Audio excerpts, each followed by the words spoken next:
we are starting movement in and out of cells, and this is the easiest chapter of O-level biology 5090. It's also applicable in IGCSE, and we're going to be discussing 3 topics, subtopics within this topic, which is osmosis, diffusion and active transport. बहुत simple chapter है, कोई इसमें ज़्यादा मुश्किल बात नहीं है. पहली चीज़ हम डिस्कस कर लेते हैं osmosis. Osmosis is when water moves from high water potential area to lower water potential area. Osmosis सिर्फ वाटर के बारे में होते हैं. कभी भी ऑस्मोसिस आपने वहाँ नहीं यूज़ करना जहाँ वाटर ना हो. ये बहुत इंपॉर्टेंट चीज़ है. हायर वाटर पोटेंशियल से लोअर वाटर पोटेंशियल का मतलब ये है, हायर वाटर पोटेंशियल उस जगह को कहते हैं जहाँ पे ज़्यादा पानी हो, लोअर वाटर पोटेंशियल उस जगह को कहते हैं जहाँ पे कम पानी हो. आपके पास एक ग्लास है, उसमें सिर्फ पानी है, उसमें हाई वाटर पोटेंशियल होगा. और एक ग्लास है, उसमें आपने जामी शीरी डाला हुआ है, उसमें लोअर वाटर पोटेंशियल होगा क्योंकि उसके अंदर जामी शीरी भी है. उसमें पानी इतना डाइल्यूट नहीं है. जो चीज़ जितनी डाइल्यूट होगी उसका वाटर पोटेंशियल उतना ज़्यादा होगा. जैसे मेरे पास 2 ग्लास हैं, 2 ग्लास का साइज़ बिल्कुल सेम है, दोनों में एक जितना पानी है. एक में मैंने 2 चम्मच जामी शीरी की डाली है, एक में मैंने 10 चमचे डाल लिए.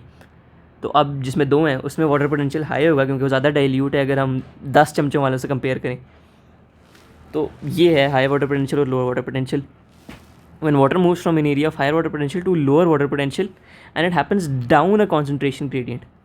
इसका मतलब क्या है कि हाई से लो जा रहे हैं, हाई वाटर पोटेंशियल से low, down a concentration gradient. Concentration gradient का मतलब होता है बेसिकली हाई कॉन्सेंट्रेशन से लो कॉन्सेंट्रेशन में जाना.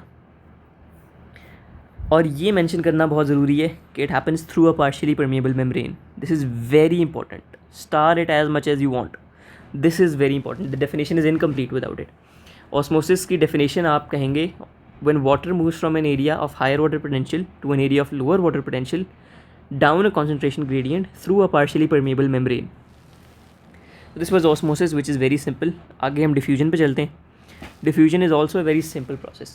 It's very similar to osmosis except that it applies to all fluids. कोई भी fluid हो सकता है, गैस भी हो सकती है, लिक्विड भी हो सकती है. Movement of molecules from region of higher concentration to lower concentration, again down a concentration gradient. Simple enough. Molecules की बात हो रही है यहाँ पे, अब सिर्फ पानी की बात नहीं हो रही, मॉलिक्यूल्स की बात हो रही है. जैसे अगर आप एक कमरे में हैं, आपने एक कोने में खड़े होकर परफ्यूम स्प्रे किए तो उसकी खुशबू पूरे कमरे में फैल जाएगी. क्यों? डिफ्यूजन की वजह से. क्योंकि जहाँ आप खड़े हैं वहाँ पे परफ्यूम के मॉलिक्यूल्स की कॉन्सेंट्रेशन ज़्यादा है और बाकी कमरे में कम है. तो हायर कॉन्सेंट्रेशन से लोअर कॉन्सेंट्रेशन में वो जाएंगे और बिल्कुल पूरे कमरे में परफ्यूम की खुशबू आ जाएगी. बट इसमें आप ये नहीं लिखेंगे कि पार्शियली परमिएबल मेम्ब्रेन के थ्रू होता है. ऑस्मोसिस पार्शियली परमिएबल मेम्ब्रेन के थ्रू होता है, डिफ्यूजन नहीं होती. क्योंकि कमरे में जब परफ्यूम इधर उधर जा रहा है तो कोई पार्शियली परमिएबल मेम्ब्रेन तो नहीं है ना, वो तो आपके एटमॉस्फेयर में गुजर रहा है, आपकी हवा में से जा रहे. अच्छा, अब नोट करने वाली बात है कि these 2 processes do not require energy from respiration. Respiration से जो एनर्जी आती है वो इन दोनों के लिए नहीं चाहिए, इसके लिए भी नहीं चाहिए और इसके लिए भी नहीं चाहिए. ये खुद ही होते हैं processes without the need of any energy because they are happening down a concentration gradient, higher to lower water potential, higher to lower concentration. इसके उल्टा तब होता है जब आप एक्टिव ट्रांसपोर्ट की बात करें. एक्टिव ट्रांसपोर्ट यानी कि active which means energy is actively being used. इस तरह आप याद रख सकते हैं, energy is actively being used to move molecules. The movement of molecules and ions from a region of lower concentration to higher concentration against the concentration gradient using energy from respiration. This is the complete definition of active transport. इसको थोड़ा analyse कर लेते हैं. Movement of molecules and ions, again simple enough, movement of molecules हो रही है या ions move करेंगे.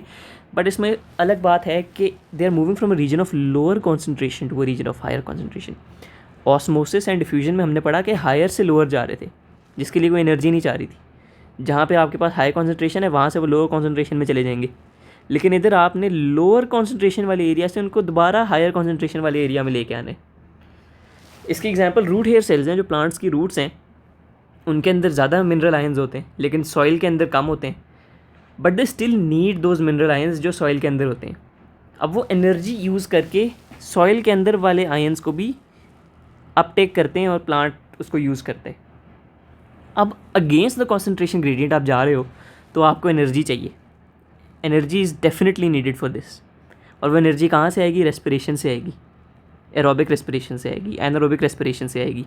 रेस्पिरेशन से आएगी आपके पास जो आप एनर्जी इस्तेमाल करोगे एक्टिव ट्रांसपोर्ट में मॉलिक्यूल्स अलायंस को against the concentration gradient obtain करने के लिए। अब एग्जांपल्स हम थोड़ी कर लेते हैं, ऑस्मोसिस की एग्जांपल कर लेते हैं हम। We will take 2 pieces of potato, 2 slices of potato आप कह लें। Will put 1 in water and 1 in salt water. हमने 2 डिस्क्स ली, ठीक है, या डिशेस ली। डिशेस के अंदर हमने एक में पानी डाला, एक में हमने सॉल्ट वाटर डाला, दोनों में हमने एक एक पीस ऑफ पोटैटो डाल दिया। अब इम्पॉर्टेंट नोट कि जो पीसेज ऑफ पोटैटो हैं वो दोनों सेम साइज़ के होने चाहिए, दोनों सेम थिकनेस के होने चाहिए, एक ही पोटैटो से होने चाहिए, ठीक है। Now will wait for some time and then notice how their sizes have changed according to the solution they were placed in. थोड़ी देर बाद हम देखेंगे कि जो पोटैटो स्लाइस हमने सिर्फ पानी में डाला था ना, उसका साइज़ इंक्रीज़ हो जाएगा, क्योंकि पोटैटो के अंदर होता है स्टार्च और बाकी मिनरल आयंस जो भी उसके अंदर होगा, तो उसके अंदर का वाटर पोटेंशियल कम होगा, लेकिन जो बाहर डाइल्यूट वाटर है उसका वाटर पोटेंशियल ज़्यादा होगा। तो पानी पोटैटो के अंदर जाना शुरू हो जाएगा और पोटैटो का साइज़ इंक्रीज़ हो जाएगा। लेकिन जो सॉल्ट वाटर में होगा ना, सॉल्ट वाटर का वाटर पोटेंशियल पोटैटो से भी कम है। पोटैटो में जितनी पानी है, जितना वो डाइल्यूट है, उससे कम डाइल्यूट सॉल्ट वाटर है। तो पोटैटो में से पानी निकल के जाना शुरू हो जाएगा सॉल्ट वाटर के अंदर, जिससे पोटैटो का साइज़ कम हो जाएगा, पोटैटो छोटा हो जाएगा।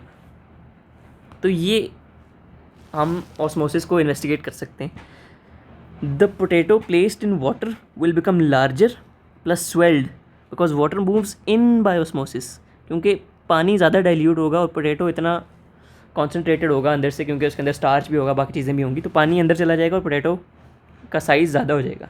लेकिन the potato which is placed in salt water will shrink because water moves out by osmosis, क्योंकि सॉल्ट वाटर में इम्प्योरिटी होती है, सॉल्ट वाटर की कॉन्सेंट्रेशन सॉल्ट की ज़्यादा होती है, डाइल्यूट नहीं होता वो, तो जो पोटैटो के अंदर का पानी है वो भी बाहर आ जाएगा, तो उससे क्या होगा, पोटैटो का साइज़ छोटा हो जाएगा। अब डिफ्यूजन की बात करें, spraying a perfume in one corner of a room causes the whole room to smell nice because perfume molecules move from region of more perfume to less perfume, high concentration to low concentration, simple enough. और last में active transport की अगर हम example की बात करें, so this requires energy from respiration, very important. और वही एग्जाम्पल जो मैंने दी थी, plant root hair sales Uptake mineral ions by active transport because they are being moved against the concentration gradient, low to high concentration. क्योंकि plant की roots के अंदर मिनरल आयंस ऑलरेडी हैं, लेकिन प्लांट को ग्रो करने के लिए मिनरल आयंस फिर भी चाहिए। जैसे इंसान, उसके अंदर ग्लूकोज होगा, उसके अंदर फैट होगा, खाना तो वो फिर भी खाएगा क्योंकि उसको और खाना चाहिए एनर्जी के लिए। अब प्लांट्स को भी इस तरह और मिनरल आयंस चाहिए होंगे, लेकिन सॉइल में अगर कम भी होंगे तो प्लांट फिर भी उनको अपटेक करेगा, लेकिन उसके लिए उसको एनर्जी चाहिए होगी, क्योंकि वो अगेंस्ट द कॉन्सेंट्रेशन ग्रेडियंट लेके जा रहे हैं, अगेंस्ट द कॉन्सेंट्रेशन ग्रेडियंट।